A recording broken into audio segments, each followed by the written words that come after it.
नेपाळમાં main મેડ ત્રાસ.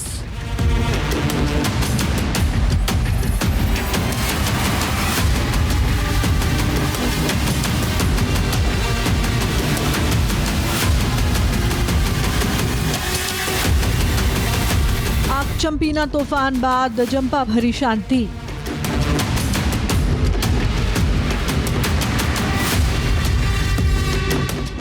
નેપાળમાં જેન ઝી આંદોલનની આગ તો શાંત થઈ, પરંતુ પાછળ છોડી ગઈ છે રાખ, ખંડેર અને તૂટી ગયેલી વ્યવસ્થા. જે દેશ પોતાના શાંત શહેરો, ઐતિહાસિક ધરોહરો અને લોકતંત્રની નવી ઓળખ સમાન હતો, તે આજે અફરાતફરી અને અવ્યવસ્થાની ઝપેટમાં આવી ગયો છે. રાજધાની કાઠમંડુમાં હજુ પણ ધુમાડાની ગંધ આવી રહી છે. દેશના જે ઐતિહાસિક ઢાંચા નેપાળની શક્તિ, ન્યાય અને આધુનિકતાના પ્રતીક હતા, હવે ત્યાં માત્ર તૂટેલા પથ્થરો અને કાળી દિવાલો છે. ઠપ થઈ નેપાળની વ્યવસ્થા. આંદોલન બાદ નેપાળની વ્યવસ્થા ઠપ છે.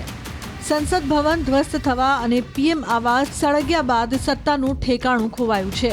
પ્રધાનમંત્રીનું રાજીનામું પહેલા જ અસ્થિરતાને હવા આપી ચૂક્યું છે અને હવે રાજનૈતિક દળો વચ્ચે ખેંચતાણ તેજ થઈ ગઈ છે. સવાલ ઉઠી રહ્યા છે કે આખરે સરકાર ક્યારે અને કેવી રીતે બનશે. કાયદા વ્યવસ્થા અને નગરપાલિકામાં પણ અસર સ્પષ્ટ જોવા મળી રહી છે. સુપ્રીમ કોર્ટમાં થયેલી આગચંપી બાદ કેટલાક મહત્વના દસ્તાવેજો અને ફાઇલો રાખ થઈ ગઈ.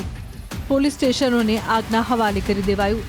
એવામાં ન્યાયની ગુહાર લગાવવા માટે સામાન્ય લોકો માટે કોઈ સ્થાન નથી.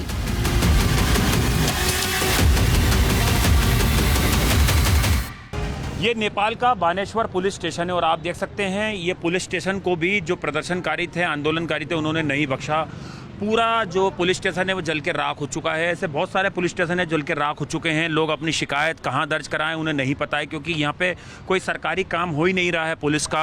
बहुत सारे पुलिस स्टेशन से जो सरकारी उनके जो वेपन्स थे वो लूट लिए गए. और आप देख सकते हैं ये इमारत देखिए, ये बानेश्वर पुलिस स्टेशन की इमारत है जो पूरी काली नज़र आ रही है इसकी बिल्डिंग, क्योंकि सब कुछ जल के यहाँ पे राख हो चुका है. ये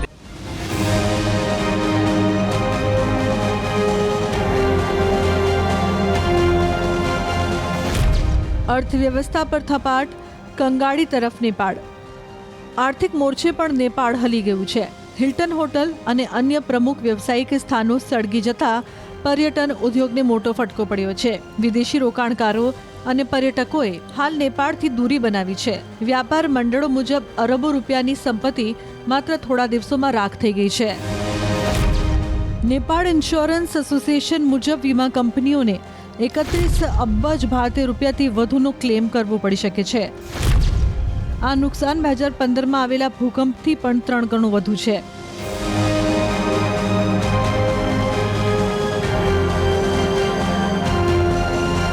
વીમા કંપનીઓ અને બેન્કર્સનું માનવું છે કે આ નેપાળ માટે સૌથી ખરાબ દોર છે.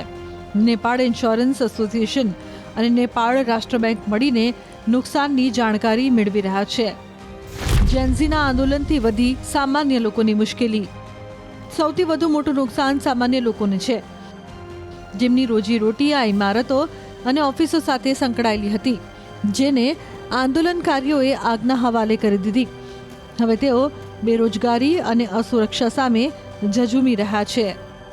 नेपाल के काठमांडू के सड़क विभाग के बाहर हम खड़े हुए हैं और यहाँ की तस्वीर अब मेरे कैमरा मैन आपको युगल दिखाएंगे कि यहाँ पर सैकड़ों की तादाद में जो गाड़ियाँ हैं, चाहे आप 2 व्हीलर की बात कर लें या 4 व्हीलर की, सबको आग के हवाले कर दिया गया था. और आप देख सकते हैं तमाम गाड़ियाँ जो हैं वो एक तरीके से पूरी राख हो चुकी हैं, पूरी तरह से जल के. बाइकों का तो बहुत ही बुरा हाल है. आप देख सकते हैं कोई भी पार्ट्स नज़र नहीं आ रहा है, सिर्फ जो स्ट्रक्चर है लोहे का वो हल्का फुल्का नज़र आ रहा है. और ये देखिए कितनी सारी यहाँ पे जो 4 व्हीलर्स हैं वो यहाँ पर खड़ी हुई हैं. पूरी जो बिल्डिंग है उसको जला दिया गया है. हर तरफ जो है काला धुआं के जो निशान हैं आप देख सकते हैं. पूरी बिल्डिंग काली हो चुकी है ये.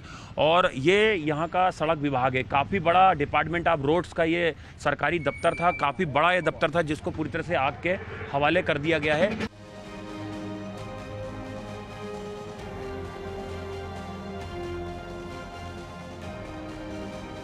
લોકો ઘરમાંથી નીકળતા ડરી રહ્યા છે. રાજધાનીના રસ્તાઓ પર અજંપાભરી શાંતિ પ્રસરેલી છે. જ્યાં એક તરફ જન આક્રોશની રાખ છે તો બીજી તરફ એક નવી સવારની શોધ. સવાલ એ છે કે શું નેપાળ અતીતના ખંડેરમાંથી ઉભરી લોકતંત્ર અને સ્થિરતા તરફ આગળ વધશે કે આ સંકટ લાંબા ગાળાનું છે?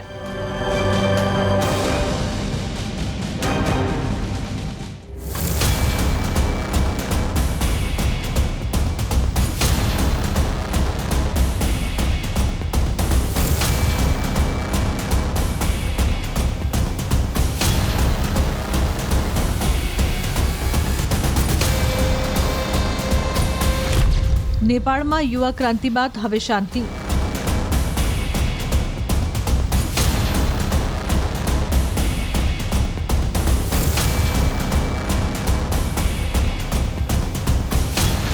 પડી ગઈ સરકાર અને શું પ્લાન?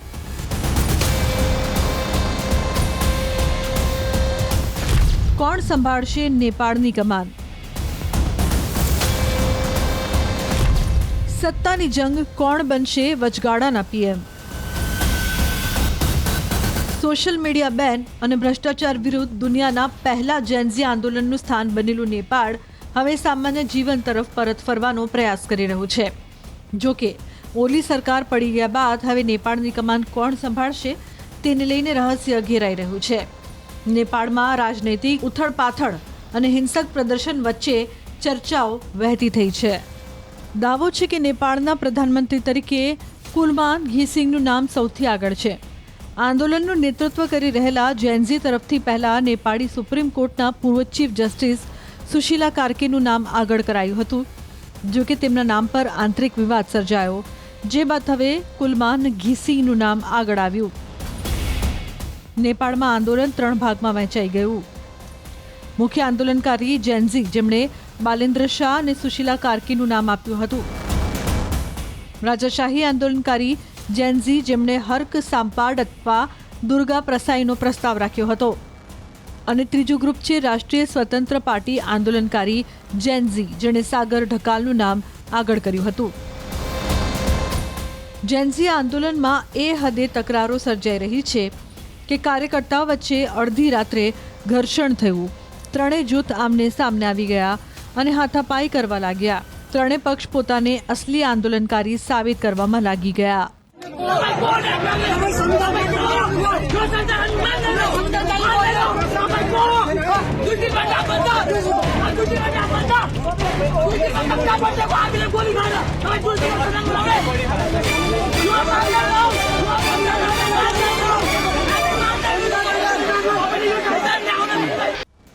આ તરફ સત્તામાંથી હાંકી કઢાયેલા કેપી શર્મા ઓલીનો એક પત્ર વાયરલ થયો છે.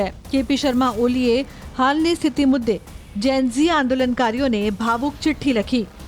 શિવપુરીમાં સુરક્ષા ઘેરા વચ્ચે બેસેલા ચિઠ્ઠીમાં યુવાનોને પુત્રપુત્રી કહી સંબોધિત કર્યા અને પોતાના જીવનના સંઘર્ષો શેર કર્યા. તેમણે લખ્યું કે તાનાશાહી શાસન દરમિયાન યાતનાઓના કારણે તેઓ પિતા ન બની શક્યા, પરંતુ તેમણે સાંભળ્યું કે આંદોલન દરમિયાન તેમના બાળકોના મોત થયા તો તેમનું જીવન બદલાઈ ગયું. ઓલીએ લખ્યું કે તેઓ હંમેશા શાંતિના પક્ષમાં રહ્યા છે અને પોતાના કાર્યકાળમાં ગોળી ન ચાલવા દીધી. તેમણે આંદોલનકારીઓને અપીલ કરી કે હિંસામાં સામેલ ન થાય, કારણ કે તેની પાછળ મોટું ષડયંત્ર છે. તેમણે ચેતવ્યા કે એ જ સિસ્ટમ છે જે અનેક બલિદાનો બાદ બની છે અને હવે તેને ખતમ કરવાની કોશિશ થઈ રહી છે. ઓલીએ પોતાના પત્રમાં કહ્યું કે તેઓ પદ પર રહે કે ન રહે, તેમના માટે સૌથી મોટું લક્ષ્ય આ સિસ્ટમની રક્ષા કરવાનું છે. તેમણે યુવાનોને સતર્ક રહેવા અને વ્યવસ્થાને બચાવવાની અપીલ કરી.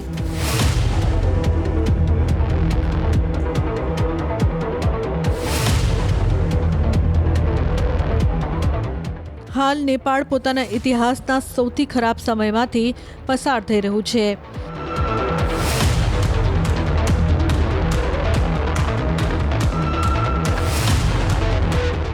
હિંસાના ચીસો બાદ સરકાર ગઠન પર ભાર મુકાયો છે. જનતા અસમંજસમાં છે કે સ્થિરતાની ગેરંટી કોણ આપશે.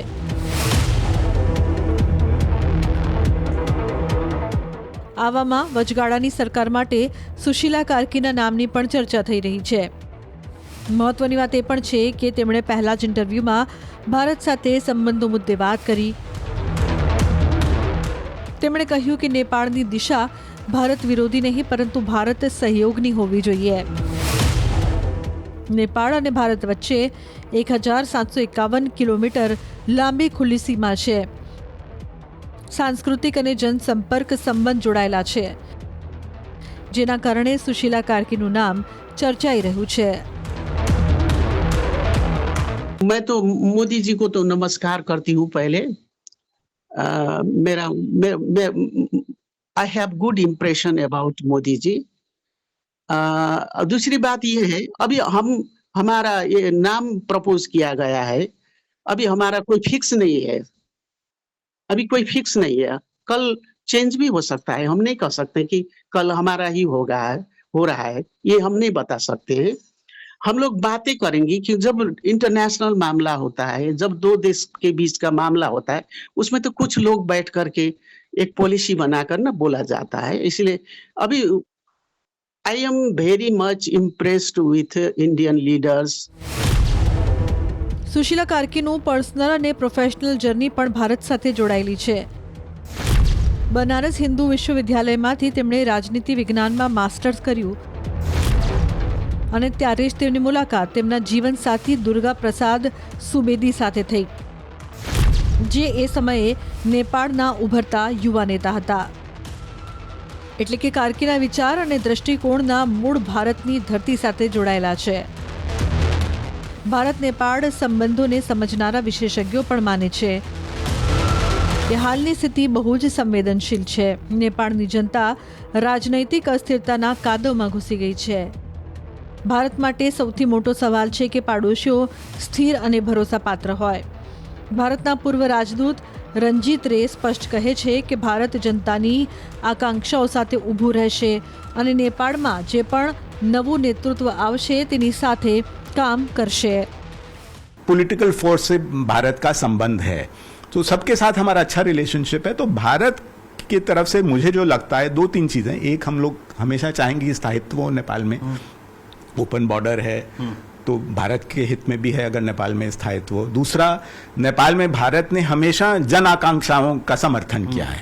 आप हिस्टोरिकली देखेंगे जो लोग चाहते हैं उसका हमेशा समर्थन किया है. तो मुझे लगता है कि यही नीति हमारी आगे भी चलेगी. બાંગ્લાદેશમાં યુનુસની વચગાળાની સરકાર ભારત સાથેના સંબંધોને એટલા મજબૂત નથી બનાવી શકી જે શેખ હસીનાના સમયમાં હતા. પરંતુ નેપાળમાં સુશીલા કાર્કીનું નામ એક અલગ સંદેશ આપે છે. એક એવી વ્યક્તિ જેનું બેકગ્રાઉન્ડ અને દ્રષ્ટિકોણ ભારત નેપાળ ભાગીદારીને નવી ઉર્જા આપી શકે છે. અને કદાચ એ જ કારણ છે કે નેપાળના રાજનૈતિક સંકટમાં કાર્કી આશાનું નવું નામ બનીને ઉભરી રહ્યા છે.